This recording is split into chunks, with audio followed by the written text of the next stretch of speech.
Good morning, good afternoon, good evening, whatever you're doing. Nandito ako sa guys.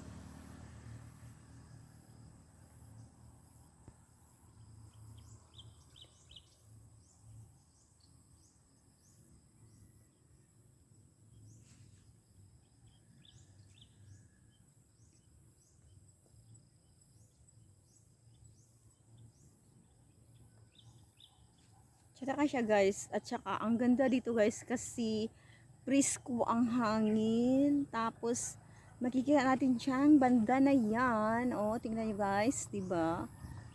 Bundok na ang daming punong kahoy. Kaya at saka tingnan niyo guys, ang paligid is maraming punong kahoy diyan.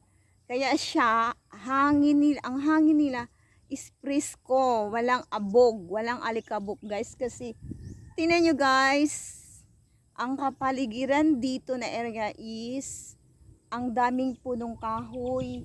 Kasi yung punong kahoy na yan ang maglinis ng mga hangin na may dalang alikabok. So tingnan nyo guys, priskong prisko ang area na to, walang alikabok at saka napakahangin talaga dito guys. At saka nagustuhan ko to na kaya nga dito kami mag-walking palagi noon. Dito kami nag-walking palagi na area na to. Tingnan niyo guys, hangin kayo siya guys. Tsaka ang simoy ng hangin, ang presko at wala kang maamoy na ano-ano diyan sa hangin. Presko na siya. Presko hangin kasi pag dumampi sa natin sa balat natin. Ano siya kanang tsada. Tsada siya guys kasi ma-feel mo na malinis siya. At saka ang presko niya. Wala kang maaamoy kung ano-ano naman dyan. Wala.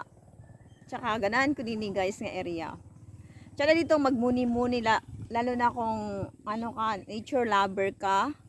Tapos may problema ka, gusto ka magmuni-muni dito o gusto ka na ang taas ng tanaw mo. So kung punta ka dito, kung gusto ka, punta ka dito.